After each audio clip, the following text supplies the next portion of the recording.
ఎందుకంటే ప్రభువు మనకు అనేకమైనటువంటి తరుణాలు అనుగ్రహిస్తూ ముందుకు తీసుకుని వెళ్తున్నారు కాబట్టి ఆయనకు కృతజ్ఞతలమై ఉండవలసిన వారమే ఉన్నాం. మనం కొద్ది నిమిషాలు మొదటి వర్తమానాన్ని లోనికి వెళ్దామండి. ఈరోజు నా యొక్క వాక్య భాగం ఏంటంటే, మనము బైబిల్లో ఉన్నటువంటి హానోకును గురించి, ఆయన యొక్క జీవితం గురించి, హానోకుని ప్రభు ఎలాగో నడిపించాడో దాని గురించి మనం చూడబోతున్నాం. హనోకు అనగానే మనకు గుర్తొస్తాడు కదండి. పరిశుద్ధ గ్రంథంలో ఎంతమంది హానోకులు ఉన్నారండి? ఎంతమంది హానోకులు ఉన్నారు? ఇప్పుడు నేను చూపిస్తాను. మొదటి హానోకు చూద్దామండి ఒకసారి. 4వ అధ్యాయము ఆదికాండము 17వ వచనములో ఆ హానోకుల గురించి చూపించి మనం వాక్య భాగంలోనికి వెళ్దాం. తన భార్యను కూడినప్పుడు ఆమె గర్భవతి అయి హానోను కనెను. అప్పుడు కయీను తన భార్యను కూడినప్పుడు ఆమె గర్భవతి అయి హానోకును కనెను. అంటే ఎవరు కుమారుడండి ఇక్కడ ఉన్నటువంటి హానోకు? కయీను కుమారుడు. తర్వాత 5:19 చూద్దామండి. 5:19 హానోకును కనిన తరువాత ఏరేదు 800 ఏండ్లు బ్రతికి కుమారులను కుమార్తెలను కనెను. చాలండి. 18వ వచనం చూస్తే ఏరేదు 122 ఏండ్లు బ్రతికి హానోకును కనెను. ఇప్పుడు ఇక్కడ ఉన్నటువంటి హానోకు యొక్క తండ్రి ఎవరండి? ఏరేదు. హేరోదు యొక్క కుమారుడు ఎవరండి? హానోకు.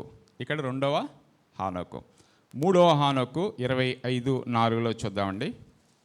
3వ హానోకు 25:4 వచనంలో యెయిఫా, ఏఫేరు, హానోకు, అబీదా, ఎల్దాయా అనువారు ఆ మిద్యాను సంతతి వారు. మిద్యాను సంతతి వారు. ఇక్కడ ఉన్నటువంటి హానోకు ఎవరంటే మిద్యాను సంతతి వాడైనటువంటి హానోకు. 4వ హానోకును చూద్దాం. 46:9 వచనం.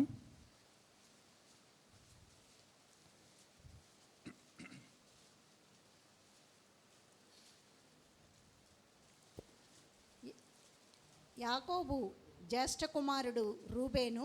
రూబేను కుమారులైన హానోకు, పల్లు, హెస్రోను, కర్మి. ఇక్కడ ఎవరు కుమారుడండి? రూబేను యొక్క కుమారుడు హానోకు. హానోకు యొక్క తండ్రి రూబేను. ఇక్కడికి ఎంతమంది అయ్యారు? 4 అయ్యారు కదా.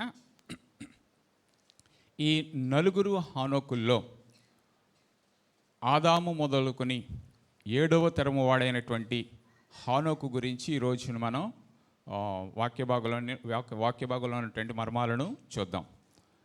ఆదాము మొదలుకొని 7వ తరము వారైనటువంటి హానోకు. ఆ హానోకే ఏరేదు యొక్క కుమారుడు.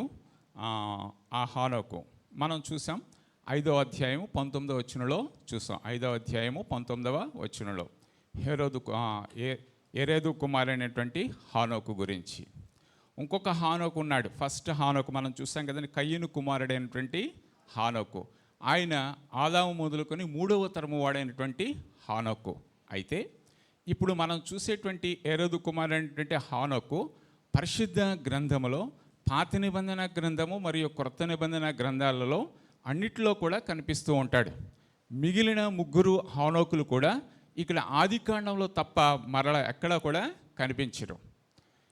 అందుకనే ఎందుకు ఏరేదు కుమారుడైనటువంటి హానోకు పరిశుద్ధ గ్రంథంలో పాత నిబంధన మరియు కొత్త నిబంధన గ్రంథంలో సాదృశ్యంగా కనిపిస్తూ ఉన్నాడో, ఆయన యొక్క జీవితం అంత మనోహరమైనది మరియు ప్రత్యేకించబడినది.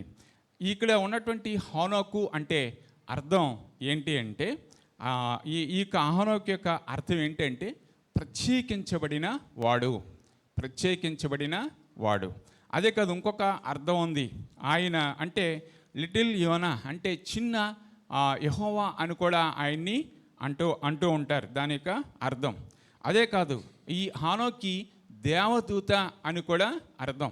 ఈ అర్థాలన్నీ కూడా ఎవరికి అంటే ఏరేదు కుమారుడైనటువంటి హానోకుకి.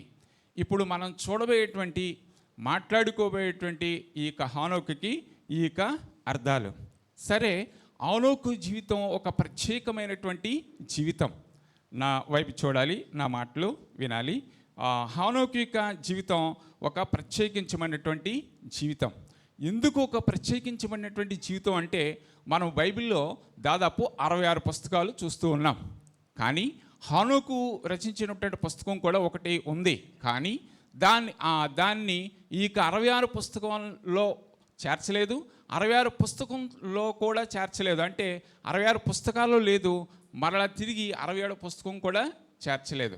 కానీ విశేషమైనటువంటి మర్మాలతో కూడినటువంటి ఈ లేఖనాలు హానోకు పుస్తకంలో ఉన్నాయి, హానోకు గ్రంథంలో ఉన్నాయి. 66 గ్రంథాలలో పాటు దీన్ని ఎందుకు చేర్చలేదు అంటే, అది దేవుని చిత్త ప్రకారమో లేకపోతే దేవుని యొక్క సంకల్పం ప్రకారమో అది ఎందుకు చేర్చబడలేదు ఎవరికి తెలియదు. కానీ ఇప్పుడు మనం మొన్న అంతరిక్షంలోకి ఎవరు వెళ్ళారండి? సునీత విలియమ్స్, ఇంకా చాలామంది వెళ్ళారు కదా. చాలామంది కాదు, ఆ కొద్ది మంది అక్కడ ఏం చూశారు? అక్కడ ఎవరున్నారని మాట్లాడుతున్నారు వాళ్ళు. అక్కడ ఎవరెవరున్నారు, ఏం చేస్తున్నారని మాట్లాడుతూ ఉన్నారు. అక్కడ భయంకరమైన దృశ్యాలు కూడా ఉన్నాయి, భయంకరమైన ప్లేస్లు ఉన్నాయి, అక్కడికి మనం వెళ్ళలేము అని చెప్తూ ఉన్నారు కదా. అక్కడ ఉన్నటువంటి వారి గురించి కూడా ఆ రోజునే అప్పుడే రాయబడినటువంటివి ఈ హానోకు గ్రంథంలో ఉన్నాయి. అదే కాదు, ఆ పైనుంచి వచ్చి వాళ్ళు భూలోకములోనికి వచ్చి భూమి మీద ఉన్నటువంటి ప్రజలకు ఈ అంతర్గత విషయాలు, బహిర్గత విషయాలు కూడా వారు అలనాడు నేర్పించారు అని చెప్తూ ఉంటారు. ఇవన్నీ కూడా హానోకు పుస్తకంలో ఉన్నాయి. కానీ ఆ గ్రంథాన్ని మనం చదవడానికి ఇప్పుడు మన దగ్గర లేదు. అదే కాదు, అలనాడు ప్రజలు ఎలాగూ జీవించారో, వారికి జీవితాలు ఎలాగున్నాయో, వారు ఎలాగూ సంచరించారో, ఇవన్నీ కూడా చరిత్రపూర్వకంగా ఆ యొక్క హానోకు పుస్తకంలో ఉన్నాయి. సరే, ఏది ఏమైనప్పటికీ కూడా ఇక్కడ మనం ఎవరిని చూస్తూ ఉన్నామంటే, దేవునితో నడిచినటువంటి హానోకును మనం చూస్తూ ఉన్నాం. మొదటిగా నేను 3 విషయాలు హానోకు గురించి చెప్పి ముగిస్తాను. 3 సందర్భాలను, 3 విషయాలను హానోకు గురించి చెప్పి నేను ముగిస్తాను. మొదటిది వాకింగ్ విత్ గాడ్. ఆయన దేవునితో హానోకు నడిచాడు. ఇక్కడ మనం చూస్తూ ఉన్నాం, హానోకు దేవునితో నడిచిన తరువాత 5వ అధ్యాయము 24వ వచనములో, హానోకు దేవునితో నడిచిన తర్వాత దేవుడు అతనిని తీసుకుని పోయెను, గనుక అతడు లేకపోయెను. పరిశుద్ధ గ్రంథంలో హానోకు గురించి ఇంత స్పష్టంగా ఎందుకు చెప్పబడిందంటే, ఆయన విశ్వాసము, ఆయనలో ఉన్నటువంటి విధేయత, దాన్ని బట్టి పరిశుద్ధ లేఖనాలలో ఎవరూ కూడా మనకు తెలుసు. మొట్టమొదటి వ్యక్తి హానోకు, దేవుడు కొనుక్కోబడినటువంటి వ్యక్తి. రెండో వారు ఎవరండి? ఏలియా. మొట్టమొదటి వ్యక్తి హానోకు దేవునితో నడిచి వెళ్ళాను, దేవునితో నడిచి దేవునితో కొనుక్కోబడ్డాడు. భౌతికంగా చాలామంది మనం ఏం చేయబడతామంటే, చాలామందిని మనం చూస్తూ ఉన్నాం ఈ లేఖనాల్లో లేకపోతే పరిశుద్ధ గ్రంథంలో. ఎవరూ కూడా దేవునితో కొనుక్కోబడిన వ్యక్తులు ఎవరూ కూడా లేరు. మొదటి వ్యక్తి హానోకు, రెండో వ్యక్తి ఏలియా. ఇక్కడ మనం చూస్తున్నటువంటి ఈ లేఖనాలలో దేవునితో నడిచినవాడు హానోకు. తాను బ్రతికిన సంవత్సరాలు అన్నీ కూడా, సరే ఎన్ని సంవత్సరాలు దేవునితో నడిచాడండి, ఎన్ని సంవత్సరాలు ఈ లోకంలో జీవించాడండి, కుటుంబంతో ఎన్ని సంవత్సరాలు ఉన్నాడండి. మనం 21వ వచనంలో చూస్తే, హానోకు 65 ఏండ్లు బ్రతికి మెతూషెలను కనెను. హానోకు మెతూషెలను కనిన తర్వాత 300 ఏండ్లు దేవుడితో ఏం చేశాడు? 300 ఏండ్లు దేవునితో నడచుచు కుమారులను కుమార్తెలను కనెను. ఇక్కడ మనం చాలా స్పష్టంగా అర్థం చేసుకోవాల్సినటువంటి విషయం ఏంటంటే, ఆయన 65 సంవత్సరాలు 65 ఏండ్లు పిల్లల్ని కన్నాడు, కుమారులను కుమార్తెలను, తన యొక్క సంతానాన్ని కన్నాడు. తర్వాత 300 ఏండ్లు దేవునితో నడుచుచు కుమారులను కుమార్తెలను కూడా కన్నాడు. తాను దేవునితో 300 సంవత్సరాలు నడిచాడు. మొత్తము ఆయన జీవితకాలము 365 ఏండ్లు. సంవత్సరానికి ఎన్ని రోజులండి? 365. 365 సంవత్సరాలు ఆయన బ్రతికి 300 సంవత్సరాలు దేవునితో నడిచాడు. 65 సంవత్సరాలు భౌతిక సంబంధమైనటువంటి జీవితాన్ని జీవించాడు. పరిశుద్ధ గ్రంథంలో ఇన్ని సంవత్సరాలు దేవునితో నడుస్తూ కొనుపోబడినటువంటి వ్యక్తులు మరెవరూ కూడా లేరు. సరే, మనము మన యొక్క జీవితంలో ఎన్ని సంవత్సరాలు దేవునితో నడుస్తూ ఉన్నాం? నువ్వు ఎన్ని సంవత్సరాల నుంచి వస్తున్నావు అంటే కొంతమంది ఏమని చెప్తారు? 5 సంవత్సరాల నుంచి అండి, కొంతమంది 2 సంవత్సరాల నుంచి అండి, కొంతమంది 10 సంవత్సరాలు, కొంతమంది 20, కొంతమంది 30, కొంతమంది 40 అలా చెప్తూ ఉంటారు కదా. అయితే అన్ని సంవత్సరాల్లో ఎన్ని దినాలు దేవునితో నడిచాం, దేవునితో ఉన్నాం? ఈయనైతే 300 సంవత్సరాలు దేవునితో నడిచి దేవునితో కొనుపోబడ్డాడు. నిజమే, భౌతిక సంబంధమైనటువంటి నడక కాదు కానీ ఆత్మ సంబంధమైనటువంటి నడత మనలో కనిపించాలి. నా మాట అర్థమైంది అనుకుంటున్నాను. భౌతిక సంబంధమైనటువంటి నడక కాదు కానీ ఆత్మ సంబంధమైనటువంటి నడత మనలో కనిపించాలి. అది ఎవరిలో కనిపించిందంటే హానోకులో కనిపించింది. తన యొక్క జీవిత కాలములో తాను నడిచిన నడక అంతటిలో కూడా దేవుని ఎడల తన నడతను చూపించాడు. మీరు అనుకోవచ్చు, నడక ఏంటండి, నడత ఏంటండి అని. నడక వేరు, నడత వేరు. ఇక్కడ చిన్న అక్షరం మాత్రమే తేడా, కానీ దాని యొక్క అర్థం చాలా విశాలమైంది. నిజమే, మన జీవితంలో మన నడత ఎలా ఉందో మనం హానోకును బట్టి పరిశీలన చేసుకోవాలి. మనం అదే ఇక్కడ చూసాం. ఏమనంటే హానోకు మెతుషెలను కలిగిన తర్వాత 300 ఏండ్లు దేవునితో నడచుచు కుమార్తెలను కనెను. హానోకు దినములన్నీయు 365 ఏండ్లు. దేవునితో నడుస్తూ ఆయన కుటుంబాన్ని విడిచిపెట్టలేదు. ఈరోజు చాలామంది మేము సేవ చేస్తున్నాం అంటారు కదా.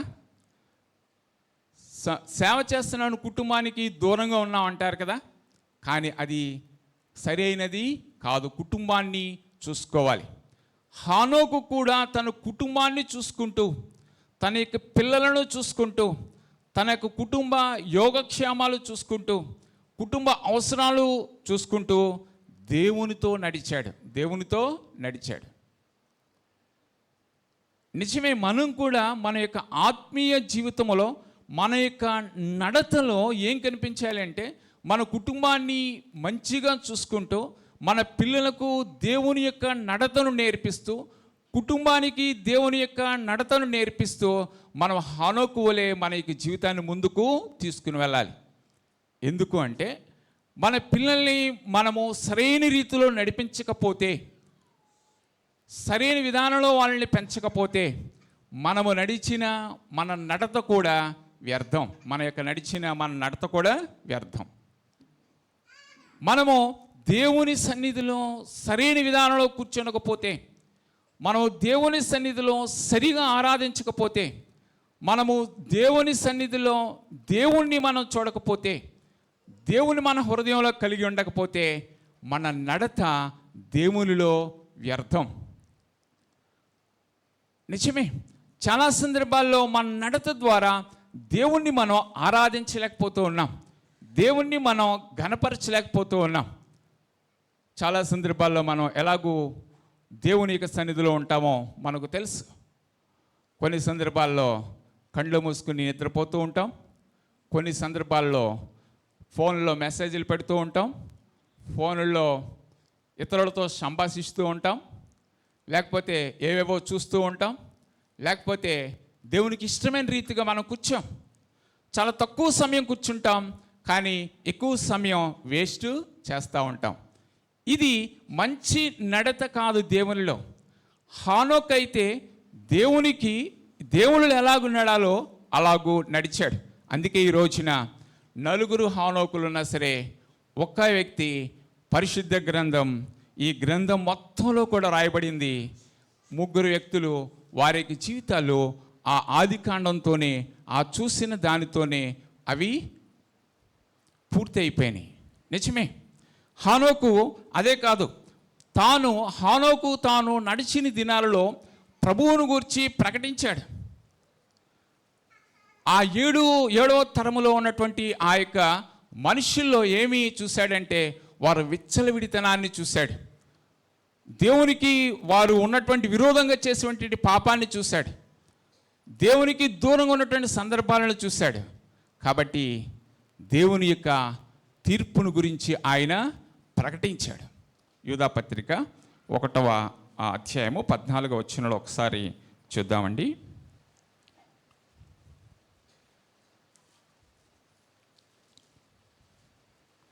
యూదాపత్రిక 1:14లో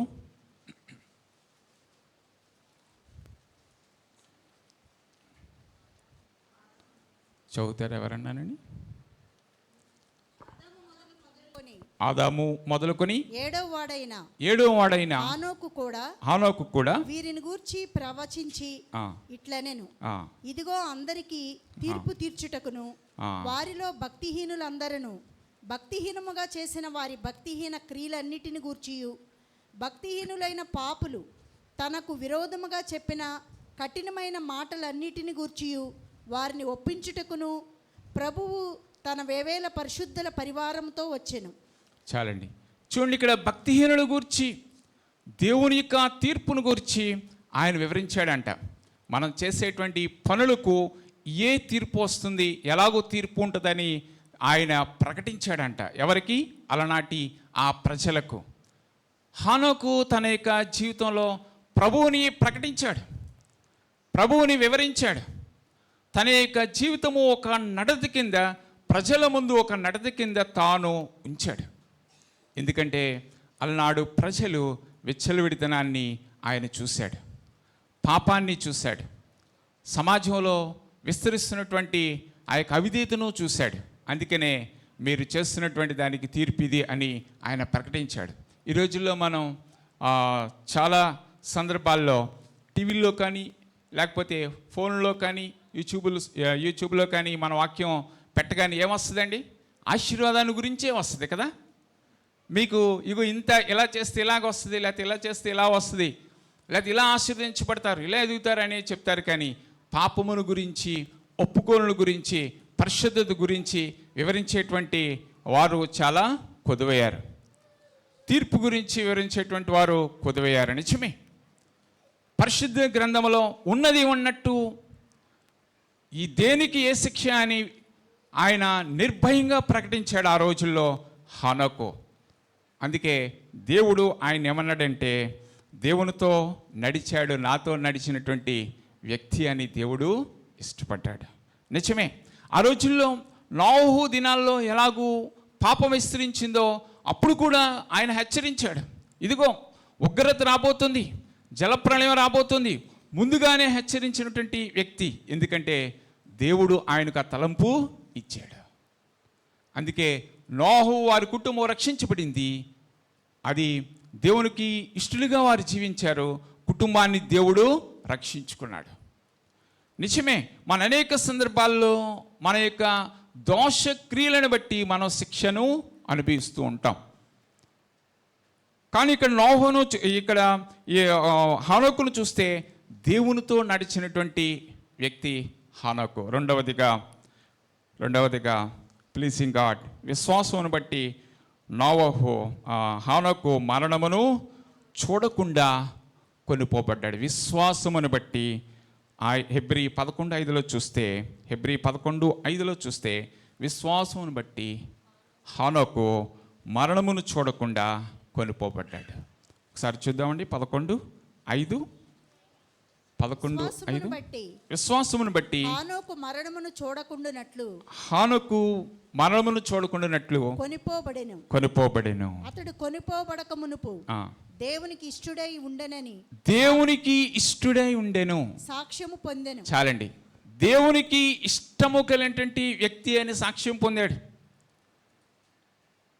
ఆయనకు ఇష్టముగా మనం ఉండాలని దేవునికి వాక్యం చెప్తూ ఉంది. హానోకు దేవుడికి ఇష్టడు. దేవునికి ఇష్టమైతే మనం ఎవరికి అయిష్టం అవుతామండి? దేవునికి ఇష్టంగా ఉంటే దేనికి ఎవరికి అయిష్టంగా ఉంటాం? లోకానికి అయిష్టంగా ఉంటాం. అవునా కదండి? లోకానికి అయిష్టంగా ఉంటాం. దేవునికి మనం ఇష్టంగా జీవించినప్పుడు లోకంతో తృణీకరించబడతాం, లోకంతో ఏలెత్తి చూపబడతాం. ఎందుకంటే దేవునికి మనం ఇష్టలుగా జీవిస్తున్నాం కాబట్టి. హానోకు దేవుడికి ఇష్టడిగా జీవించాడు. దేవుడు ఎందుకు ఇష్టపడ్డాడంటే ఆయనకు హృదయాన్ని, దేవునితో నడిచేటువంటి మంచి బుద్ధిని కలిగి ఉన్నాడు. నడుస్తూ కూడా కుటుంబాన్ని పోషించుకోగలిగిన శక్తిని కలిగి ఉన్నాడు.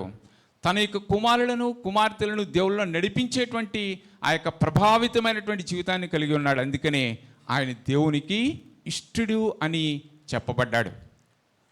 నీవు నేను దేవునికి ఇష్టంగా ఉంటున్నామా? మనము ఈ అన్ని పనులు నేను చేస్తున్నాను అంటే దేవునికి ఇష్టం కాదండి. నీ హృదయము దేవునికి ఇచ్చినప్పుడే ఇష్టం. ఎప్పుడు దేవునికి ఇష్టంగా ఉండగలమనంటే దేవుని యొక్క నడతను కలిగినప్పుడే దేవునికి మనం ఇష్టం. కానీ నేను ఇంత ధనం ఇస్తున్నానంటే దేవునికి ఇష్టమైన వారం కాదు. నీ ధనం నాకు అక్కర్లేదు అంటాడు. నీ యొక్క ఆ బలులు నాకు అవసరం లేదు, నువ్వు ఇచ్చేటువంటివి నాకు అవసరం లేదు. కానీ నాకు కావాల్సింది ఏంటంటే నీ హృదయం కావాలి. నీ నడత ఎలా ఉందో నేను చూస్తాను. నీ నడతను బట్టి నేను నిన్ను ఇష్టడిగా చేసుకుంటాను. ఒక కుటుంబంలో ఒక అమ్మాయి ప్రార్థనకు వెళ్తూ ఉందంట. ఆమెకు ప్రభువుని తెలుసుకున్న తర్వాత అన్నిటికీ అటెండ్ అవుతూ ఉందంట, చక్కగా జీవిస్తూ ఉంది. తర్వాత అలాగూ ప్రార్థనకి వెళ్ళటం వాళ్ళ ఇంట్లో ఇష్టం లేదు కాబట్టి ఆ మీద ఒక నింద మోపారంటే ఏంటంటే ఏం పనులు చేయకుండా వెళ్ళిపోతుంది. ఏం వెళ్ళిపోతుంది? ఇంట్లో ఏం పనులు చేయకుండా వెళ్ళిపోతుంది. లోకానికి దేవునికి మన ఇష్టంగా ఉంటే లోకానికి మనం అయిష్టంగా ఉంటాం.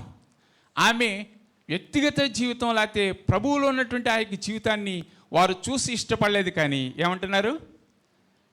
పనులు చేయకుండా వెళ్ళిపోతుంది. నింద మోపబడ్డం అనేది జరుగుతుంది.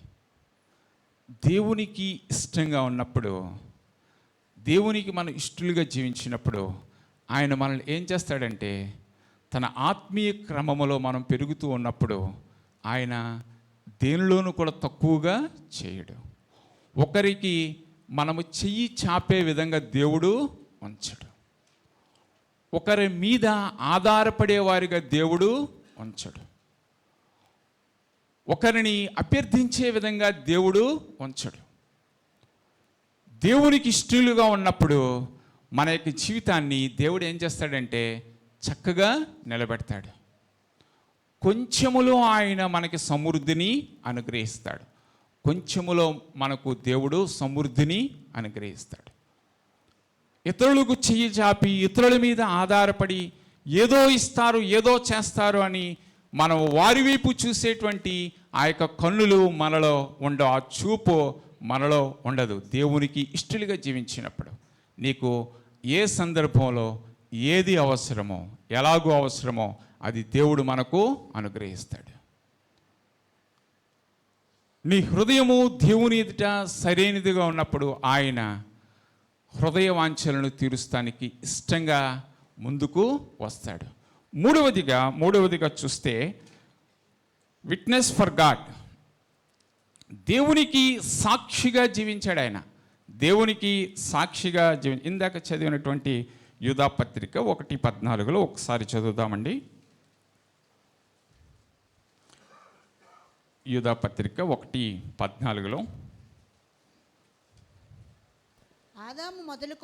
ఆదాము మొదలుకొని ఏడవ వాడైన ఆనోకు కూడా వీరిని గూర్చి ప్రవచించి ఇట్లనెను, ఇదిగో అందరికీ తీర్పు తీర్చుటకును వారిలో భక్తిహీనులందరూ భక్తిహీనముగా చేసిన వారి భక్తిహీన క్రియలన్నిటి గూర్చియు భక్తిహీనులైన పాపులు తనకు విరోధముగా చేసిన కఠినమైన మాటలన్నిటిని గూర్చియు వారిని ఒప్పించుటకును ప్రభువు తన వేవేల పరిశుద్ధుల పరివారంతో వచ్చెను. వారు తమ దురాశల చొప్పున నడుచుచు లాభము నిమిత్తము మనుషులను కొనియాడుచు సణుగువారును. ఇక్కడ మనం ఏం చూస్తున్నామంటే దేవునికి సాక్షిగా ఆయన్ని చేశాడు. ఎందుకు దేవునికి సాక్షిగా ఆయన్ని చేశాడంటే ఆయన మనుషుల ఎదుట ఎలాగూ నిబ్బరం కలిగి ఉన్నాడో మనం చూసాం ఇందాక. తాను చెప్పవలసినది ఎలాగూ ఉన్నది ఉన్నట్లుగా నిక్కచ్చిగా ఆయన తీర్పు గురించి చెప్పాడో మనం చూసాం. నిజమే, ప్రభువులో సాక్షులుగా ఉన్నప్పుడు పౌలు కూడా అంటాడు ఏమని, నేను బ్రతుకుట క్రీస్తే, చావైతే. ఎందుకంటే దేవుల్లో ఉన్నటువంటి మాధుర్యాన్ని ఆయన చూశాడు. దేవునికి సాక్ష్యంగా నేను జీవించడం ఇష్టం.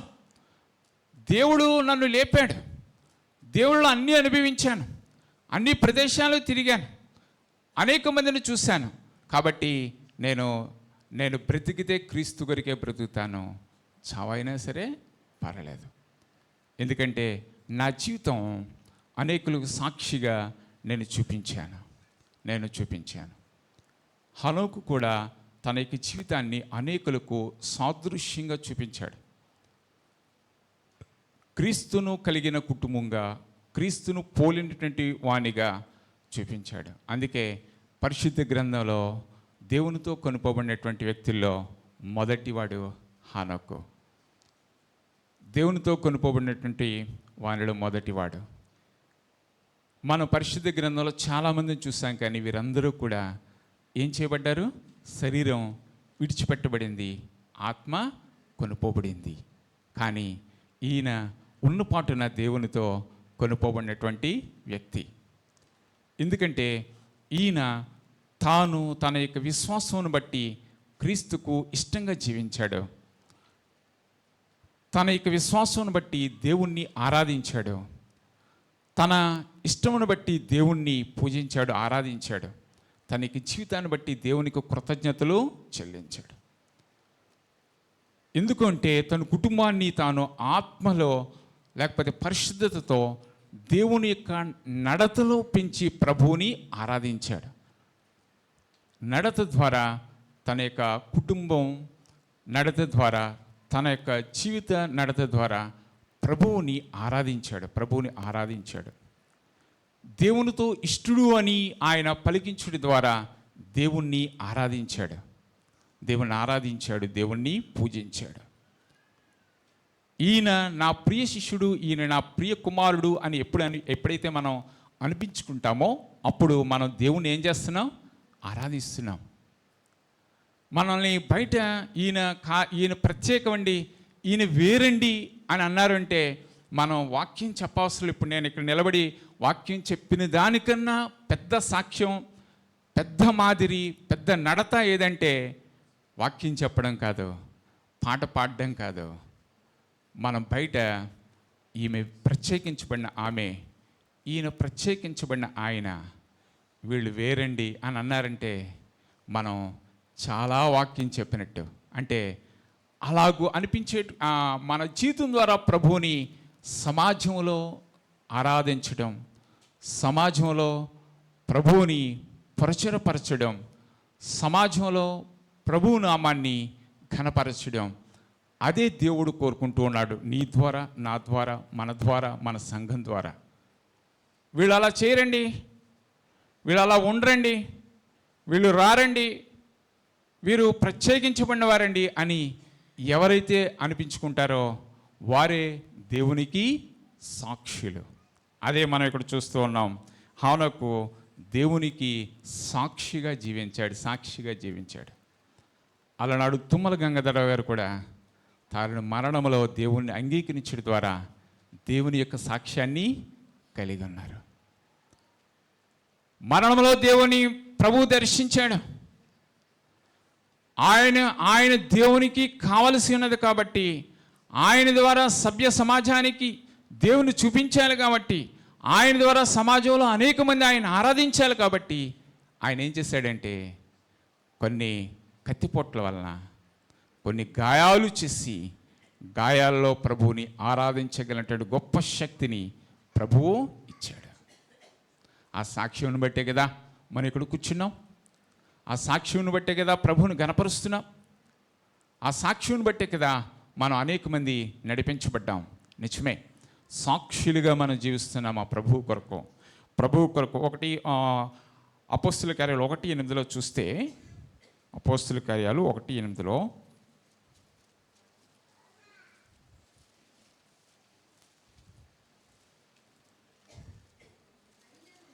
ఆయనను పరిశుద్ధాత్మ మీ మీదకి వచ్చినప్పుడు మీరు శక్తి నొందెదరు, మీరు శక్తిని పొందెదరు గనుక మీరు యెరూషలేములోను యూదయ సమరయ దేశములు అన్నంతటను భూదిగంతముల వరకును నాకు సాక్షులైందురని వారితో చెప్పాను.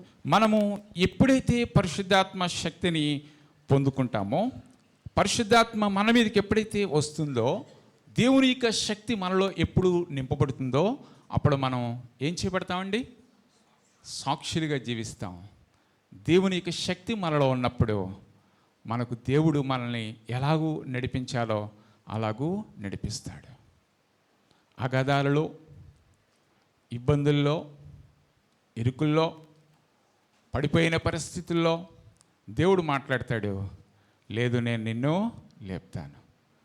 దేవుని యొక్క శక్తి ఉన్నప్పుడు, దేవుని యొక్క పరిశుద్ధత ఉన్నప్పుడు ఆయన మనల్ని విడిచిపెట్టేవాడు కాదు. ఆయన మనల్ని అన్నిడు కూడా విడిచిపెట్టేవాడు కాదు. నేను నీకు తోడుగా ఉన్నాను అని ఆయన తన యొక్క హస్తం అందించి మనల్ని ఏం చేస్తాడండి? పైకి లేవనెత్తుతాడు. ఎప్పుడంటే ఆయన యొక్క పరిశుద్ధాత్మను కలిగినప్పుడు. పరిశుద్ధాత్మను మనం ఎప్పుడు కలిగి ఉంటాం? మన యొక్క నడత సరిగా ఉన్నప్పుడు పరిశుద్ధత అనేది మనలో ఉంటుంది. దేవునికి ఇష్టలుగా ఉన్నప్పుడు ఆ పరిశుద్ధత మనలో ఉంటుంది. మనము దేవునికి సాక్షులుగా ఉన్నప్పుడు ఆ యొక్క పరిశుద్ధత మనలో ఉంటుంది. అప్పుడు దేవుడు మనల్ని కూడా విడిచిపెట్టువాడు కాదు. మనల్ని కూడా విడిచిపెట్టువాడు కాదు. దేవుని కొరకు సాక్ష్యము కలిగిన వారముగా, దేవునికి ఇష్టలుగా, దేవునికి మనము దేవునితో కొనిపోబడిన వారముగా, మంచి పరిచర్య చేసేవారముగా, మన నడతను సరిచేసుకునేవారిగా ఉండాలని ప్రభువు ఈ రోజున నిన్ను నన్ను ఆయన అడుగుతూ ఉన్నాడు. మీరు ఈ విధముగా ఇట్టి రీతిలో ముందుకు వచ్చినట్లయితే, లేకపోతే నడిచినట్లయితే, ఇలాగుండినట్లయితే నన్ను ఆరాధించినట్లు అని ఆయన కోరుకుంటూ ఉన్నాడు. మన ఆరాధనలో అవి ఉండాలి అని ఆయన కోరుకుంటూ ఉన్నాడు. అట్టి కృప, అట్టి ధన్యత, అట్టి ఆరాధన క్రమమును ప్రభువు మనకు అనుగ్రహించునుగాక. ఆమేన్.